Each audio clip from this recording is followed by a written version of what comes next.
Benefit. 3, సిబిఎన్ని చక్రబంధం చేస్తే డిఫెన్స్లో పడి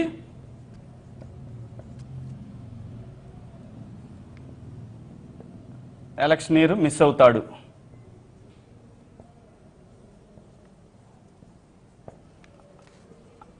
అని తద్వారా మోడీని సంతోషపెట్టొచ్చు.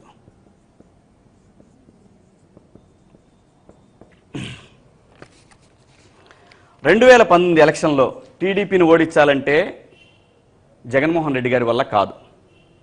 ఎందుకంటే for the first time Chandrababu Naidu గారి పరిపాలనలో పూర్తిగా ప్రజలతో మమేకమై పనిచేసినటువంటి గత 5 సంవత్సరాల పరిపాలన చంద్రబాబు నాయుడు గారిది. ప్రజల్లో మొదటి 2 సంవత్సరాలు మాత్రం ఇబ్బంది జరిగిన మాట వాస్తవం. చంద్రబాబు నాయుడు గారి పరిపాలనలో జరిగిన మాట వాస్తవం. మేమందరం విమర్శించిన మాట వాస్తవం. ఓటుకు నోటు కేసు విషయంలో కూడా ఆయన పారిపోయి వచ్చారన్న మాట వాస్తవం. మేము కానీ ఓటుకు నోటు కేసులో ఈ రోజు వరకు కూడా కేసీఆర్ ఏం చేయలేకపోయాడంటే ఆ రోజు మేము అనుకున్న తప్పు అనేది ప్రూవ్ అయింది. దాని తర్వాత చంద్రబాబు నాయుడు గారి ప్రభుత్వంలో అవినీతిలో చివరి నుంచి 3వ స్థానంలో ఉంది. అక్కడి నుంచి ఆయన పరిపాలన మొదలుపెట్టినాక 3వ సంవత్సరం నుంచి ఆయన డెఫినెట్గా పరిపాలన గాడిలో పెట్టాడు. అవినీతి తగ్గిపోయింది, పరిశ్రమలు రావటం మొదలుపెట్టింది. దాని తర్వాత సంక్షేమ పథకాల అమలులో కానివ్వండి, ప్రతి దాంట్లో కూడా చంద్రబాబు నాయుడు గారు ముందుకెళ్లడంతో జగన్మోహన్ రెడ్డి గారికి 2019 ఎలక్షన్స్లో విజయావకాశాలు పూర్తిగా సన్నగిలిపోయినాయి. కాబట్టే ఈయన రంగంలోకి దిగాడు. అది సంగతి. ఎందుకు దిగాడు అంటే జగన్ని ఎందుకు సీఎం చేయాలనుకుంటున్నాడు కేసీఆర్. ఇది నిజంగా చెప్తున్నానండి. కేసీఆర్ గారు జగన్మోహన్ రెడ్డిని సీఎం చేయాలి అనుకోవటానికి 3 కారణాలు ఉన్నాయి. గడిచిన సంవత్సరంలో మొదటి కారణం, గడిచిన సంవత్సరంలో ఆంధ్రప్రదేశ్ రెవెన్యూ ఆదాయము తెలంగాణ కంటే 1000 కోట్లు ఎక్కువైంది. ఇది ఎవరు ఊహించలేనటువంటి పరిణామం. తెలంగాణ కంటే ఎక్కువ ఉంది. సో భవిష్యత్తులో అంటే వెరీ సూన్ ఇంకొక 5 సంవత్సరాలు చంద్రబాబు నాయుడు గారు ఉంటే తెలంగాణ అందుకోలేనంత దూరంలో ఉంటుంది ఆంధ్రప్రదేశ్ అనేది ఆయన భయం. అంటే ఆయన మీద ఖచ్చితంగా ఒత్తిడి పెరుగుతుంది. కాబట్టి పరిపాలన చచ్చినట్టు పనిచేయాల్సినటువంటి పరిస్థితి. నెంబర్ 2, మీకు ఎవ్వరికీ తెలియనటువంటి ఒక విషయం, తెలంగాణకి పోర్టులు లేవు. పోర్టు లేదు. ఎందుకంటే సీ కోస్ట్ లేదు కాబట్టి పోర్టు రాదు. తెలంగాణలోకి ఒక పోర్టు కావాలనే ఉద్దేశంతో ఏవైతే వాన్పిక్ భూములు ఉన్నాయో ఆ వాన్పిక్ భూముల్లో తను పోర్టు ఏర్పాటు చేసుకోవడానికి జగన్మోహన్ రెడ్డి గారి సహకారం అవసరము. పోర్టు కావాలంటే జగన్మోహన్ రెడ్డి గారికి సపోర్ట్ చేయాలి అతను. కాబట్టి తను సొంత పోర్టు నిర్మించుకోవడానికి, కేసీఆర్ గారు సొంత పోర్టు నిర్మించుకోవడానికి జగన్మోహన్ రెడ్డి గారికి ఇక్కడ రెండో పాయింట్లో ఆయనకు ఉపయోగం ఉంటుందని చెప్పి జగన్మోహన్ రెడ్డి గారికి సపోర్ట్ చేస్తున్నారు. 3వది చాలా ముఖ్యమైనది ఏంటంటే రాయలసీమ ప్రాంతాన్ని కరువు ప్రాంతంగా ఉంచడం, తద్వారా అగ్రికల్చర్గా ఒక సమతౌల్యం లేకుండా కోస్తాలో ఒక రకంగా, ఉత్తరాంధ్రలో ఒక రకంగా, రాయలసీమలో ఒక రకంగా. అంటే ఒక చుక్క నీరు కూడా 860 అడుగుల మట్టం తర్వాత ఒక చుక్క నీరు కూడా రాయలసీమ ప్రాంతానికి పోకుండా బీడు భూములుగా మార్చటమే ఆయన యొక్క మూడవ బెనిఫిట్, ఆయనకు ఉండబోయే 3వ బెనిఫిట్ అనేది ఆయన ఫీలింగ్ అని నా అభిప్రాయం. అందుకే జగన్మోహన్ రెడ్డి గారికి ఇక్కడ అతను సపోర్ట్ చేస్తున్నాడు కేసీఆర్. బ్యాడ్ లక్ ఏంటంటే జగన్మోహన్ రెడ్డి గారు ఆయన ఎంతసేపు నాకు కుర్చీ కావాలి, ఎందుకు కావాలో తెలియదు ఆయనకి. చక్కగా సంపాదించుకున్నాడు, వెళ్ళి ఎంజాయ్ చేయొచ్చు కదా. ఏం చేస్తావు ఇంకా? 14 కేసులు, 11 కేసులు, ఛార్జ్షీట్లు. గత 6 సంవత్సరాలు 7 సంవత్సరాలుగా మీరు కోర్టుల చుట్టూ తిరుగుతూ ఉన్నారు. కోర్టుల చుట్టూ తిరుగుతూ మీరు నిందితుడిగా ఉండి ఈ రోజున ఆంధ్రప్రదేశ్కి ముఖ్యమంత్రి అవ్వాలని కోరుకోవటం అనేది చాలా దుర్మార్గమైనటువంటి విషయం అండి. ఇది మీరు ముఖ్యమంత్రి కావాలి రాష్ట్రానికి. మీలాంటి వాడైతే ఏ క్షణంలో అయినా సరే రేపు పొద్దున కేసులు ప్రూవ్ అయితే ఆంధ్రప్రదేశ్ ఎలా పోయినా కూడా మీరు జైలుకి వెళ్తారు, ఆంధ్రప్రదేశ్ నాశనం అయిపోద్ది. అప్పుడు కేసీఆర్ గారు, మోడీ ఇద్దరు హ్యాపీ. మీ జగన్మోహన్ రెడ్డి గారి పార్టీని ఎవరొకళ్ళు విలీనం చేసుకొని చక్కగా వాళ్ళ అధికారాన్ని అనుభవించడానికి, వాళ్ళ పార్టీని ఇక్కడ ఇంప్లీట్ చేయడానికి వాళ్ళు ట్రై చేస్తూ ఉన్నారు.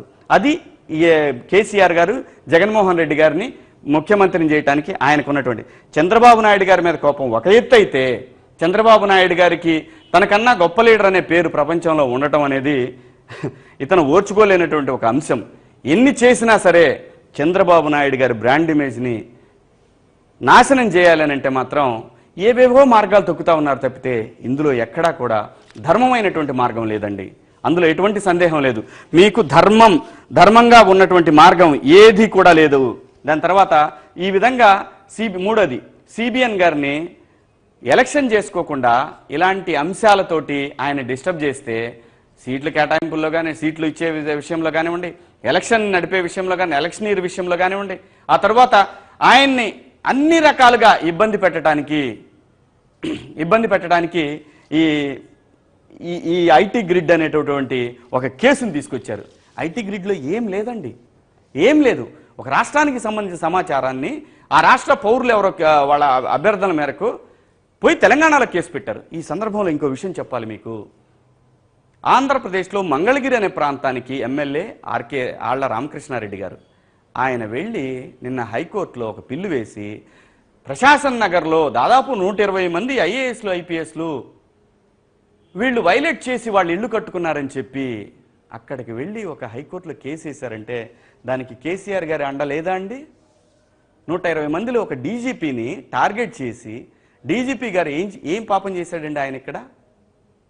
ఈ రోజున మీరు ప్రతి దానికి ఒక సిట్ వేసి ముఖ్యమైనటువంటి మరొక సిబిఎన్ గారిని చక్రబంధం చేసేటటువంటి విషయంలో ఇప్పుడు సిట్టు అనే దాన్ని ఒకదాన్ని ఎందుకు వేశారు అని నాకు అనిపిస్తుంది. ఇవన్నీ నా వ్యక్తిగత అభిప్రాయాలు. ఇవి నేను అన్ని చోట్ల నుంచి విన్నటువంటి విషయాల్లో నుంచి నేను నాకున్నటువంటి అభిప్రాయాల్లో సిబిఎన్ గారిని కనుక సిట్టు వేస్తే రేపు ఎలక్షన్ వచ్చే ముందు, వారం ముందో, 15 రోజుల ముందో, నెల ముందో సిట్టు ఒక ఎంక్వైరీ తేలుస్తుందన్నమాట.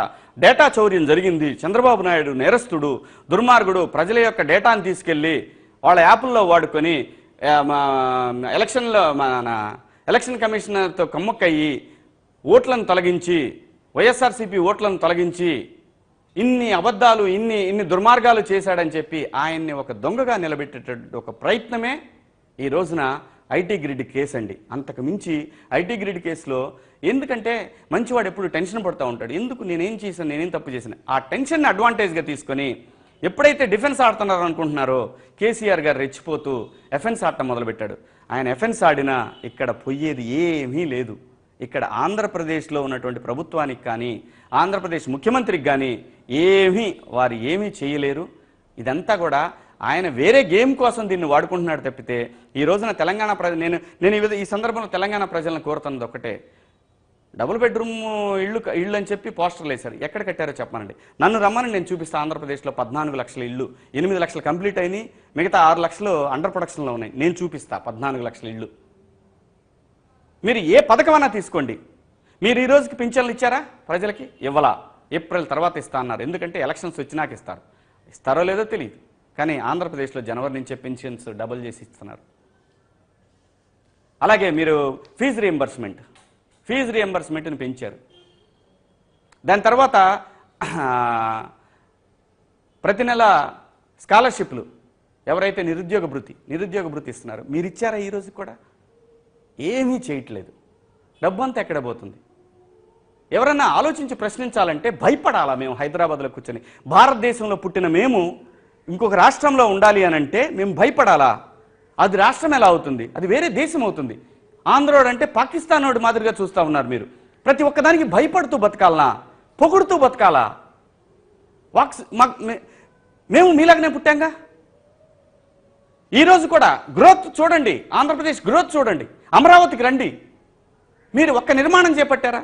ఒక కంపెనీ చెప్పుకోదప్ప కంపెనీ వచ్చిందా తెలంగాణ ప్రాంతానికి? ఒక్క కంపెనీ. మీరు ఎక్కడైనా డిబేట్ పెట్టండి, ఎక్కడ ఏ వేదిక మీద డిబేట్ పెట్టండి, నేను వస్తాను. నేను వచ్చి ఆంధ్ర వాడి సత్తా ఏంటో నేను చెప్తాను. మీరు మీ సత్తా చెప్పండి. నేను తప్పు అని ప్రూవ్ చేస్తే నన్ను ఉరి తీసుకోండి. మీరు తప్పు అని తెలిస్తే మీరు ప్రజలకు క్షమాపణ చెప్పి రాజీనామాలు చేయగలరా?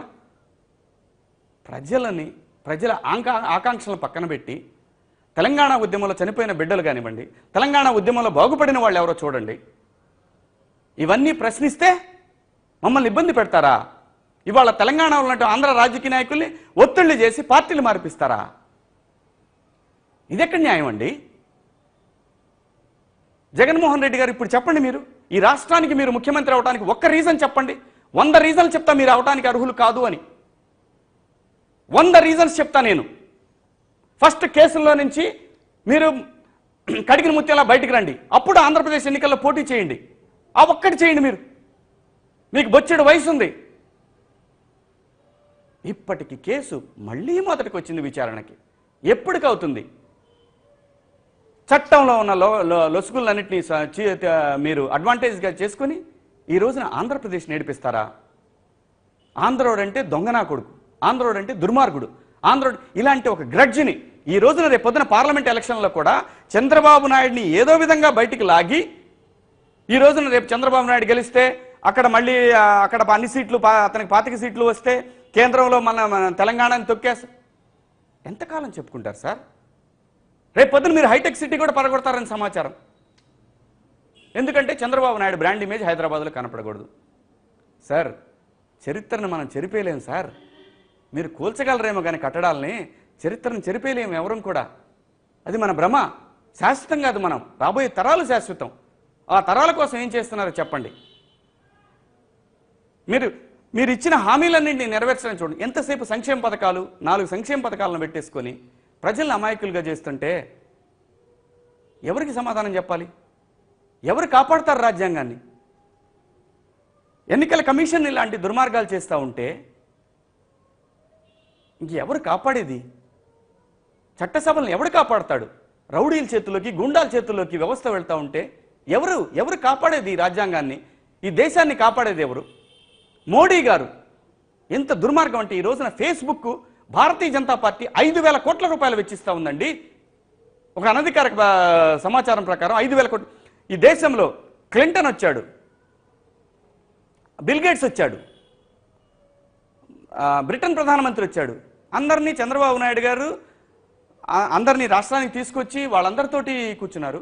ఒక మోడీ గారు మాత్రం వెళ్ళి జుకర్బర్గ్ను వాటేసుకున్నాడు. ఎందుకు వాటేసుకున్నాడు? ఇది చాలా పెద్ద స్క్రిప్ట్. ఫేస్బుక్ని మొత్తాన్ని కూడా దుర్వినియోగం చేస్తున్నారు. ఎలక్షన్ కమిషన్కి తెలీదా ఈ విషయం? ఎలక్షన్ కమిషన్ ఎవరు అధికారంలో ఉంటే వాళ్ళకి సపోర్ట్ చేసేటైతే ఈ దేశంలో ప్రజాస్వామ్యం చచ్చిపోతుంది, తొందరలోనే దేశం విచ్ఛిన్నం అవుతుంది, ఎటువంటి సందేహం లేదు.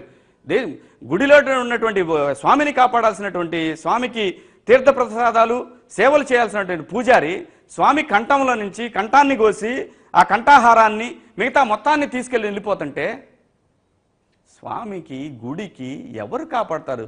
ఆ స్వామి కాపాడుకోలేనప్పుడు, ఆ ప్రజల్ని ముఖ్యమంత్రి కాపాడలేనప్పుడు, ఆ ప్రజల్ని ఎలక్షన్ కమిషన్ కాపాడలేనప్పుడు ఇంకా రాజ్యాంగం ఎందుకు?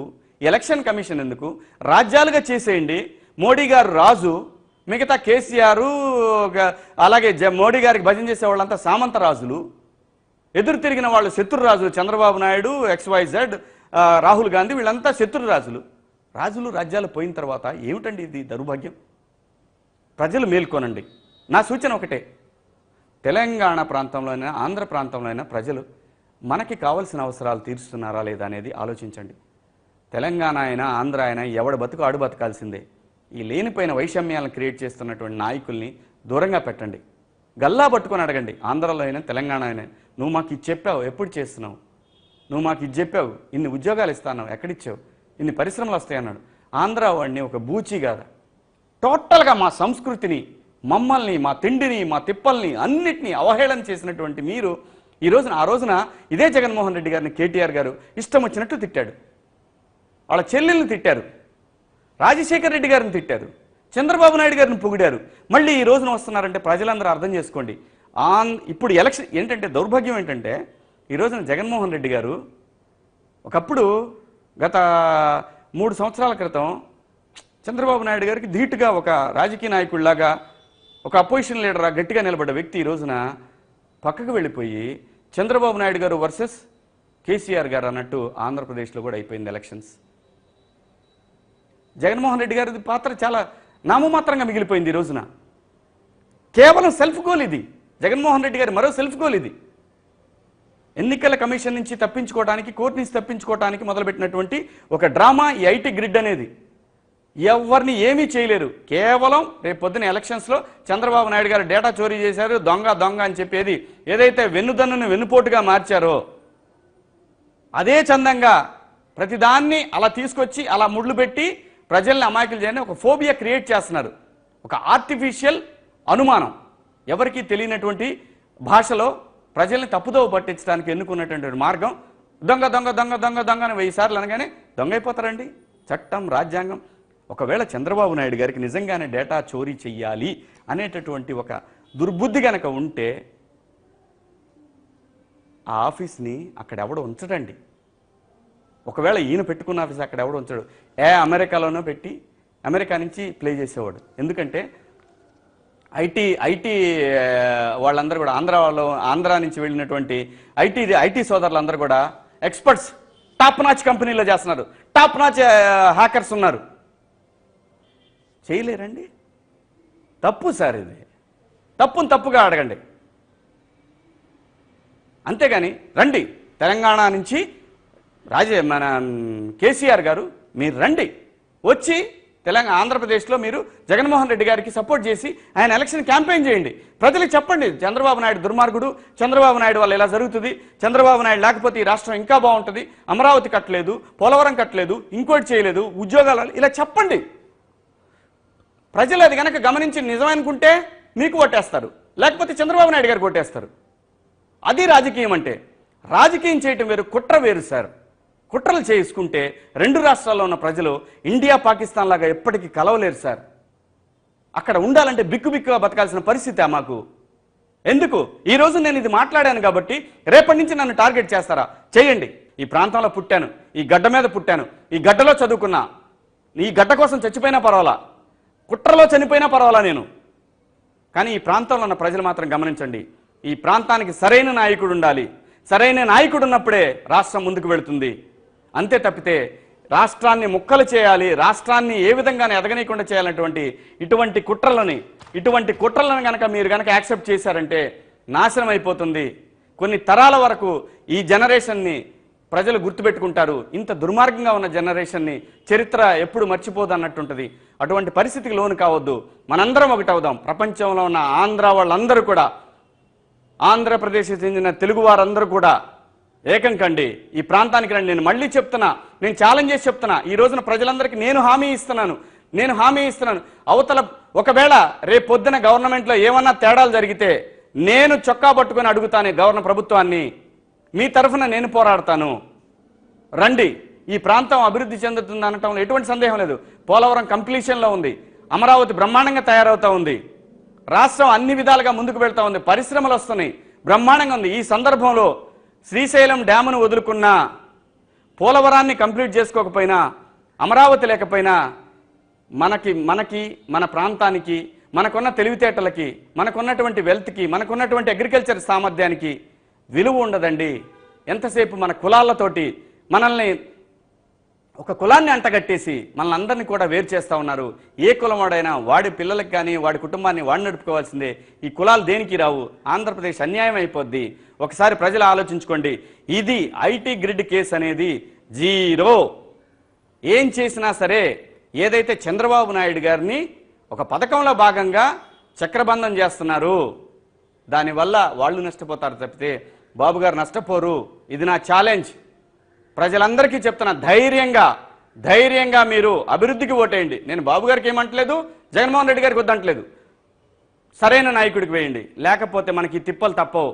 హైదరాబాద్లో ఉన్న వాళ్ళకి, ఆస్తులు ఉన్న వాళ్ళని నేనేం చెప్పలేను, కానీ బతుకు తెరువు కోసం అంటే ఆంధ్రప్రదేశ్కి వచ్చేయండి, బ్రహ్మాండంగా బతుకుతాం. 1 సంవత్సర కాలం పాటు స్ట్రగుల్ అవుతామేమో, ఇంకొక సంవత్సరం మాత్రం మనం స్ట్రగుల్ అయ్యేది. 2021 నుంచి ఆంధ్రప్రదేశ్కి వలసలు లేకపోతే ఆ రోజున మీరు నన్ను చొక్కా పట్టుకొని అడగండి, ఆ రోజు నువ్వు చెప్పిన మాట ఏంటి, ఈరోజు జరుగుతుంది ఏంటి అని. ఖచ్చితంగా Andhra Pradesh going to be rule the country. Anukshanam elections వచ్చినప్పుడల్లా ఆంధ్రోడు దొంగ, ఆంధ్రోడు నీచుడు, మా సంస్కృతిని, మా అన్నం పేడలాగుంటుందా అండి, మా బిర్యానీ పేడలాగుంటుందా? ఎప్పుడన్నా అన్నామా తెలంగాణ వాళ్ళ గురించి? తెలంగాణ ప్రజలకిను ఆంధ్ర ప్రజలకు కాదు ఇక్కడ పోరాటం. కేసీఆర్ గారి నాయకత్వానికి, కేసీఆర్ గారి కుర్చీకి, చంద్రబాబు నాయుడు గారికి మధ్య జరిగేటటువంటి పోరాటాన్ని ప్రాంతాల వారుగా మాత్రం కట్టకండి. ఐటీ గ్రిడ్ అనేది 0. ఎవరు ఎక్స్ప్లెనేషన్ ఇచ్చుకోవాల్సిన అవసరం లేదు. ఏం చేసుకుంటారో చేసుకోండి. జరిగేది మాత్రం ఒకటే, చంద్రబాబు నాయుడికి సిట్ వేసింది ఏంటంటే, సిట్ అది ఒకటే రీజను. సిట్టు చంద్రబాబు నాయుడు గారు దొంగగా తెలుసుదండి, ఇంత మించి వాళ్ళ ప్రభుత్వం, అక్కడ ఉన్న ప్రభుత్వం చంద్రబాబు నాయుడు గారిని దొంగనక దొర అంటారా? సంబంధం లేని కేసు దాన్ని మీదేసుకొని దొంగ అని చెప్తారు ఆయన్ని. సో కాబట్టి భయపడాల్సిన పని లేదు, హ్యాపీగా మీ ఎలక్షన్ మీరు చేసుకోండి సార్. Thank you. అందరికీ నమస్కారం అండి. ఈ రోజున 2 తెలుగు రాష్ట్రాల్లో ఎవరికీ అర్థం కాని ఒక సమస్య ఏంటంటే డేటా చోరీ అంటే ఏంటి. డేటా అంటే వ్యక్తిగత సమాచారం, 2 రాష్ట్రాల్లో ఉన్నటువంటి ప్రజలకు సంబంధించినటువంటి వ్యక్తిగత సమాచారం. కేసీఆర్ గారి భాషలో చెప్పాలంటే సమగ్ర కుటుంబ సర్వే ఏదైతే చేశారో ఆ సర్వేలో ఉన్నటువంటి అంశాలన్నింటినీ కలిపి ఒక డేటాలో పెడతారనమాట. అది డిజిటల్ భాషలో ఒక చోట దాన్ని కేంద్రీకరణ చేసి పడి ఉంటుందన్నమాట. అది అలాగే ఆంధ్రప్రదేశ్లో ఉన్న ప్రజలందరి డేటా